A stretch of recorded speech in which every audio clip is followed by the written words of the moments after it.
So today we're going to start your optical illusions. We're going to start by drawing 10 vertical lines. They are not to be completely vertical, they can be angled. You just want to make sure that they don't intersect, so they cannot cross each other, and they also cannot create a triangle at either the top or the bottom. So they are going to be elongated trapezoids.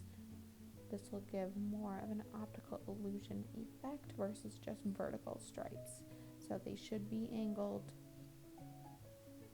You can do more than 10. The busier it is, the more it'll look like an optical illusion, so you can keep that in mind. Next, we're going to draw about 6 to 8 horizontal angled lines. So again, make sure that they don't intersect. Make sure that they are horizontal, and make sure that they don't create triangles. So we're looking for elongated trapezoids on this as well. The more you do, the busier your background will look. So keep that in mind, but the minimum is 6.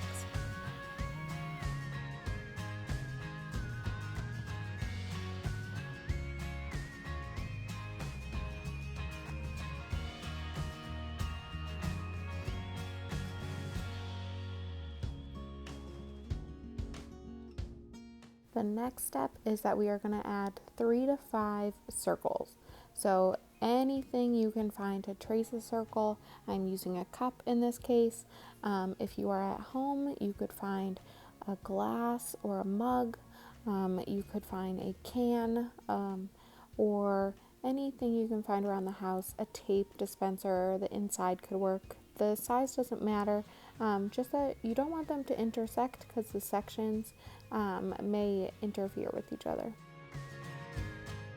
Okay, so this is the harder part of the assignment. You're going to begin labeling each section with an X or a dot.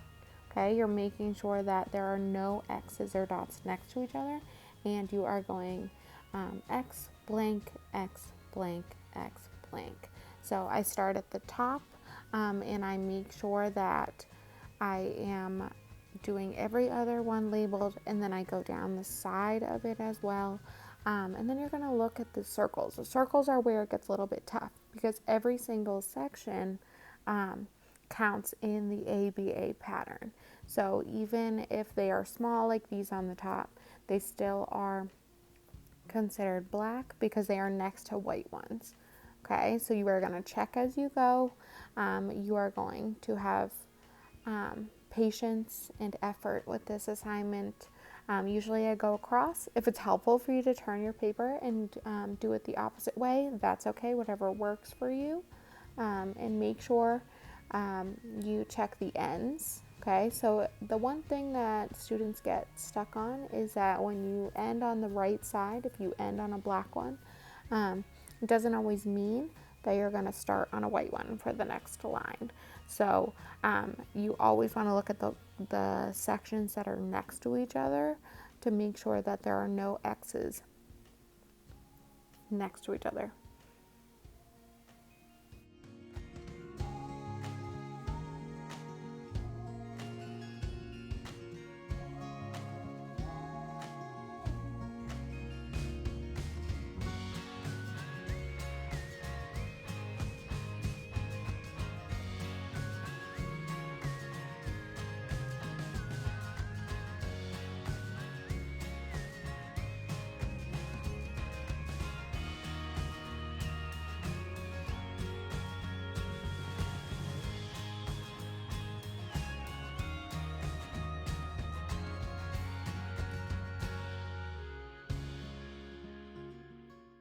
Another thing you want to keep in mind is that you can go in any direction and the pattern will still make sense. So if there are 2 X's next to each other, you have made a little bit of a mistake. So I would just go back to the first one in the line and check. And also you will find out if you have made a mistake as you color, because you will have a large block of black or you'll be missing a black one. It should be obvious as you go if you messed up, so just make sure you are checking before you color it in with Sharpie like this. So I typically trace the shape that I'm coloring in and then begin shading it in with Sharpie. or black marker if that is all you have. Okay, make sure that if you mess up, you keep that in mind, because we're going to be adding a little bit of a collage at the end. And so if you make a mistake, that's going to be where your collage goes. It'll cover up your issue spot in this case. Okay, so even if the spaces are small, you're still tracing them, you're still coloring them in.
So now we're going to give the illusion of space.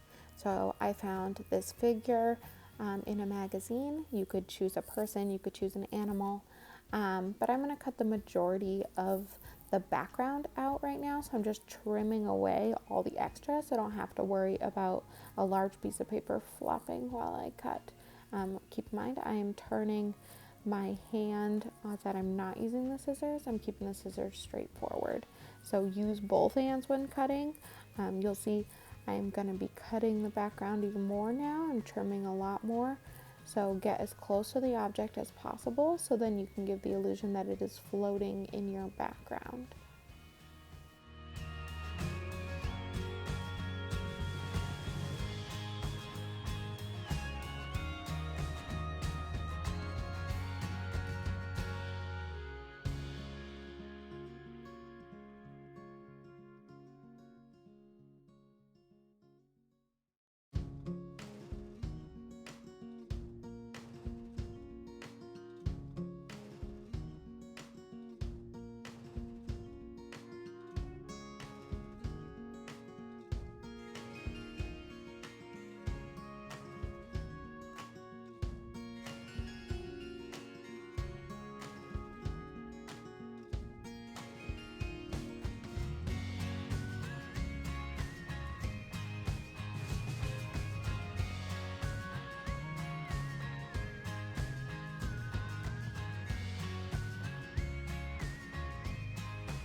So in order to cut the space in between her pants here, I'm going to be folding the paper to get a little bit of an edge.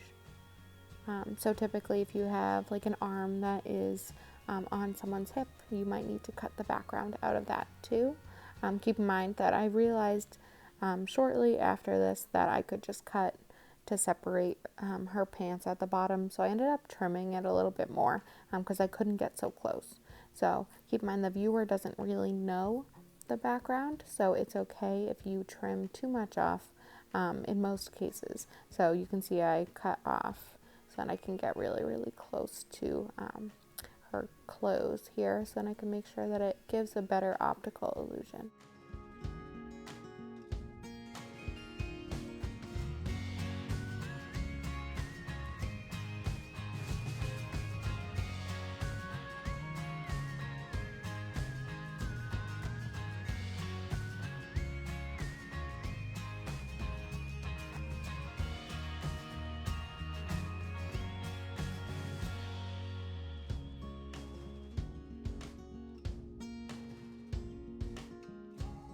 So now that I have a plan as to her location, I'm going to start gluing.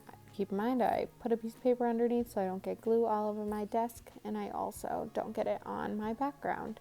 So I'm adding plenty of glue so then she doesn't peel off of my background.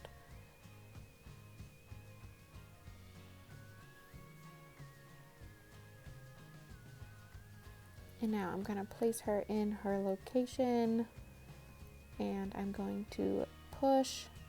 So keep in mind, I'm not patting it. It's not a loud noise. I'm just smoothing out her magazine piece. Now I'm going to go with a pencil and I'm going to start shading around my subject matter. So you can do this. It creates a little bit of a shadow where the person or animal, whatever you choose, is going to be. So it gives even more of an optical illusion of space, that she's floating through this checkerboard background.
And there you have it. Happy creating.